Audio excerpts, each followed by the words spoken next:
Uric acid क्यों बढ़ता है किडनी फेलियर पेशेंट के अंदर, इसको जानना एक किडनी फेलियर पेशेंट के लिए बहुत ज़्यादा ज़रूरी होता है।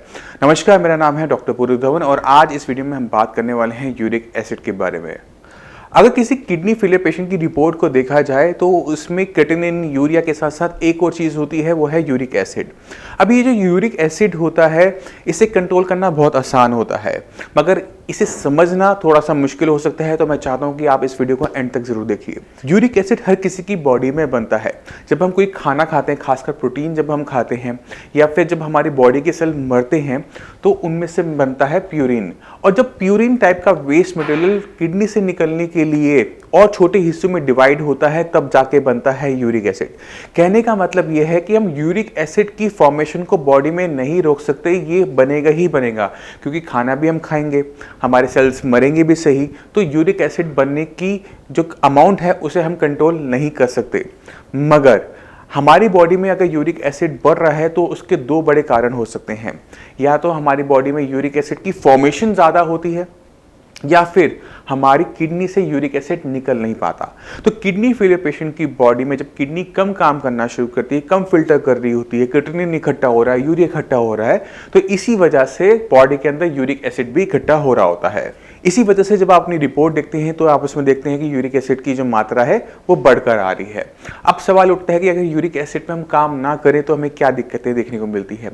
यूरिक एसिड गाउट को पैदा करता है। वो क्रिस्टल्स बनके आपके छोटे छोटे जोड़ों में इकट्ठा होना शुरू होता है, और जब ये आपके छोटे जोड़ों में इकट्ठा होना शुरू होता है तो हमारी बॉडी में पेन, मसल्स में पेन, हमारे जॉइंट्स में पेन बनना शुरू होता है और गाउट डेवलप हो जाता है। हमें ये दर्द नहीं चाहिए, ये परेशानी नहीं चाहिए, क्योंकि हम ऑलरेडी बहुत सारी परेशानियों से घिरे हुए हैं, तो एक और परेशानी हमें नहीं चाहिए। तो हमने बस करना क्या होता है, हमने अपनी किडनी के रस से यूरिक एसिड की एक्सक्रीशन यानी पेशाब के रस से उसका आउटफ्लो हमने बढ़ाना होता है। इसके लिए हमें काम करना होता है किडनी फंक्शंस के ऊपर, क्योंकि जब किडनी के फंक्शन सुधरते हैं ना सिर्फ यूरिक एसिड कम होना शुरू होता है बट क्रिएटिनिन और यूरिया भी डाउन होना शुरू होता है। तो किसी भी किडनी फेलियर पेशेंट को, चाहे वो क्रिएटिनिन हो, चाहे वो यूरिया हो, चाहे वो यूरिक एसिड ही क्यों ना हो, अगर हमने उसकी मात्रा ब्लड में घटानी है तो हमें इसे यूरिन के अंदर बढ़ाना पड़ेगा।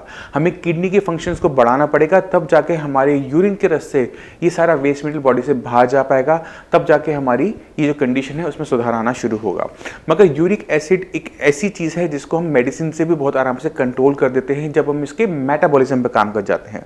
तो मैक्सिमम जो किडनी फेलियर के पेशेंट होते हैं वो एक फेबुटास, फेबुजस्ट करके या फिर फेब्स 40 करके एक टैबलेट ले रहे होते हैं जो कि उनकी यूरिक एसिड की फॉर्मेशन को कंट्रोल करता है।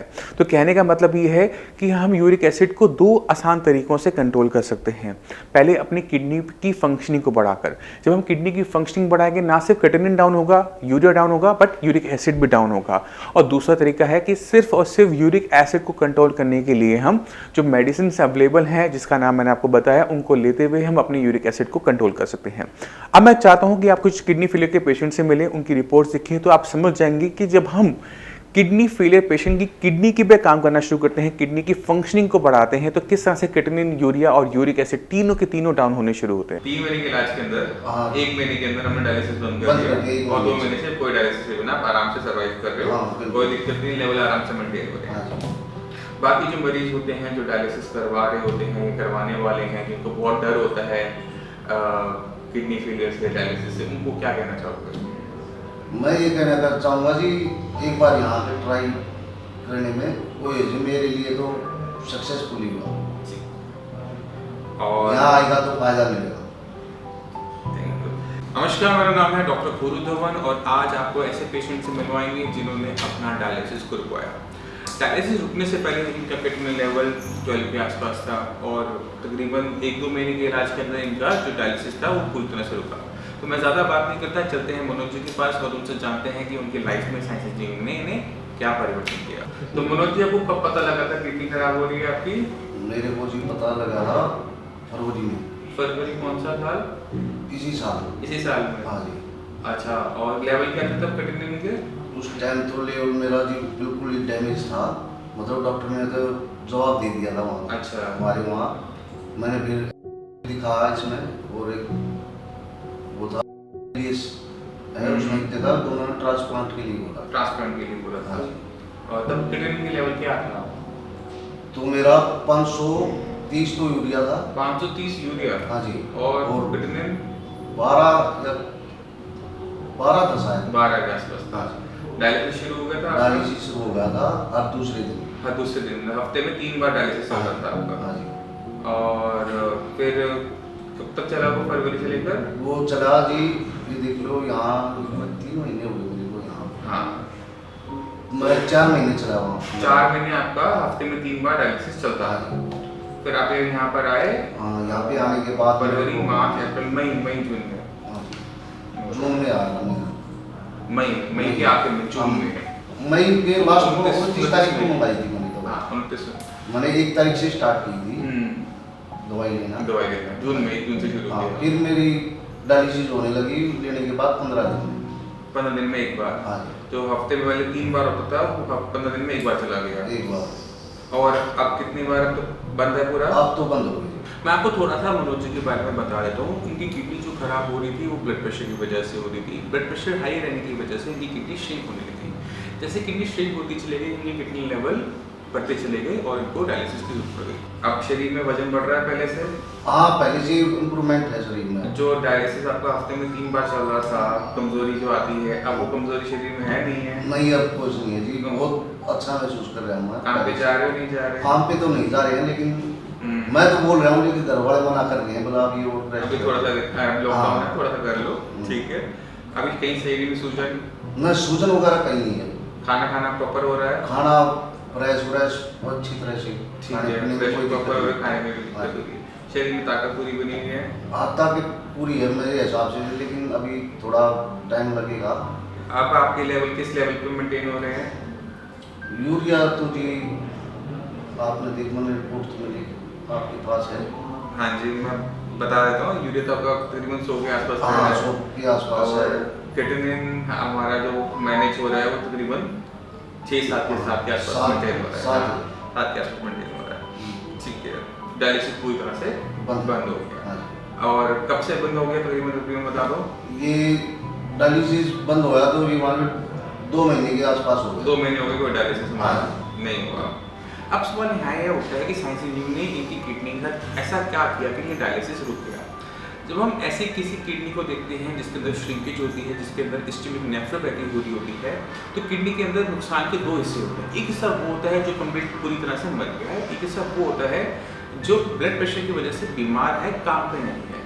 तो जो हिस्सा मर गया है उसको कोई डॉक्टर जिंदा नहीं कर सकता, कोई मेडिसिन जिंदा नहीं कर सकती, मगर जो हिस्सा बीमार पड़ा है, काम पर नहीं है, उसे काम पर लाया जा सकता है अगर हम सही तरीके से चलते हैं। वही किया गया मनोज जी के साथ। जब उनको मेडिसिन देनी स्टार्ट की, जो हिस्सा पहले बीमार था, काम नहीं कर रहा था, फिल्ट्रेशन नहीं कर रहा था, क्रिएटिनिन को नहीं बाहर कर रहा था, उसने काम करना शुरू किया और देखते देखते महीने भर के अंदर हमारा जो डायलिसिस है वो बंद होना शुरू हो गया। तो यही हमें हर किडनी फेलियर पेशेंट के अंदर करना पड़ता है, क्योंकि किडनी जब आपकी डैमेज है तो आप लेके चलो कि उसके 2 टाइप का डैमेज उसके अंदर है। एक हिस्सा वो होगा जो पूरी तरह से मर चुका होगा, और एक हिस्सा वो होगा जो काम नहीं कर रहा, बीमार है, जिंदा है। तो जो जिंदा है, बीमार है, काम नहीं कर रहा, उसे काम पे लेना आसान होता है। जैसे जैसे वो काम पर आएगा, किडनी लेवल आपका डाउन होना शुरू हो जाएगा, किडनी की फंक्शनिंग बढ़ जाएगी और आपको दिक्कत नहीं होगी। इसके साथ साथ हमें किडनी फेलियर पेशेंट में कुछ चीज़ों का और ध्यान रखना पड़ता है, किडनी आगे खराब ना हो, क्योंकि क्रिएटिनिन लेवल आपने अपनी से अगर देखे होंगे तो धीरे धीरे आप देखते हैं कि बढ़ते चले जाते हैं। तो सबसे पहला काम यही होता है कि जो क्रिएटिनिन लेवल आपका धीरे धीरे बढ़ रहा है, इसको बढ़ना रोकना। उसके लिए सही तरीके से हर चीज़ की पहचान करना है, किडनी का नुकसान क्या चीज़ पहुँचा रही है, क्यों पहुँचा रही है, उस पर काम करना है। तो 3 चीज़ें, बीपी, शुगर और सीरम बाइकार्बोनेट के लेवल कोई भी किडनी फेलियर का पेशेंट मेंटेन कर लेता है तो किडनी में नुकसान होना बंद हो जाता है। उम्मीद करता हूँ इस वीडियो से आप समझ गए होंगे कि किस तरह से किडनी को दोबारा से फंक्शनल बनाया जा सकता है, किस तरह से डायलिसिस को रोका जा सकता है। अब मैं चलने की आपसे आगे मांगता हूँ, मिलते हैं अगली वीडियो में, तब तक के लिए धन्यवाद। तो आपने खुद देखा कि यूरिक एसिड को कंट्रोल करना, उसे मैनेज करना बहुत आसान है। इसके लिए हमें खाने पीने में बदलाव करने की बहुत ज़्यादा ज़रूरत नहीं होती। हमने काम सिर्फ 2 जगह पे करना है, अपनी किडनी की फंक्शनिंग बढ़ानी है कि extra amount of creatinine, urea, creatinine body से बाहर जाए। दूसरा काम हमने क्या करना है, अगर हमारा इससे काम नहीं बन रहा, हमारे जो यूरिक एसिड के लेवल्स हाई बने हुए हैं, तो हम जो मेडिसिन होती हैं उनका यूज़ करते हुए अपने यूरिक एसिड को आराम से मैनेज कर सकते हैं। अब सवाल ये उठता है कि यूरिक एसिड की नॉर्मल रेंज क्या होती है। तो नॉर्मल रेंज फीमेल में अलग होती है, मेल्स में अलग होती है। अगर आप फीमेल हैं तो आपकी जो नॉर्मल रेंज है यूरिक एसिड की वो है 2.4 to 6 मिलीग्राम पर डेसीलीटर। वहीं पर अगर आप मेल हैं तो आपकी रेंज में थोड़ा सा बदलाव आता है, वो स्टार्ट होती है 3.4 to 7 मिलीग्राम पर डेसीलीटर। तो अगर हमारी देख रहे हैं रिपोर्ट के अंदर कि हमारा यूरिक एसिड बढ़ा हुआ है तो हमें उस पर काम करने की ज़रूरत होती है। मैं उम्मीद करता हूँ इस वीडियो से आप काफ़ी कुछ समझ गए होंगे यूरिक एसिड के बारे में।